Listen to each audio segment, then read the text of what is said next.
número 180/2024, contido no processo 2028/2024, de autoria do vereador Camires, que denomina via pública municipal do loteamento residencial Montane, Village 2, bairro Nossa Senhora da Saúde, com o nome de Rua Dr. Guilherme de Oliveira Lam. Relator, vereador Lucas Carinato e vereador Gil Adoc. Obrigado, presidente. Parecer 647/2024, favorável. Pelo parecer favorável ao processo número 228/2024, contendo o projeto de lei número 180/2024. Recebe esta Comissão de Desenvolvimento Urbano, Transporte e Habitação para análise e parecer do projeto de lei supramencionado, de autoria do vereador Gilfredo Otto de Camille Sobrinho, que denomina via pública municipal do loteamento residencial Mountain Village 2, bairro Nossa Senhora da Saúde, com o nome de Rua Dr. Guilherme de Oliveira Lam.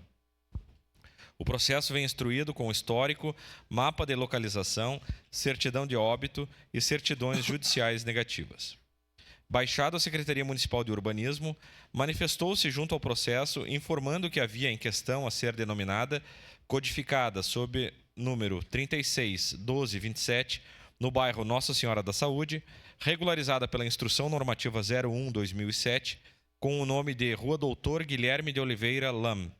Consta na cartografia do município, conforme mapas desta secretaria. Portanto, integra o sistema viário oficial do município. Baixado à Comissão de Constituição, Justiça e Legislação, o mesmo manifestou-se pela legalidade do projeto. Ante ao exposto, esta Comissão de Desenvolvimento Urbano, Transporte e Habitação manifesta-se de forma favorável ao processo número 228/2024, contendo o projeto de lei número 180/2024. Caxias do Sul, 27 de novembro de 2024, 149 anos da colonização e 134 da emancipação política.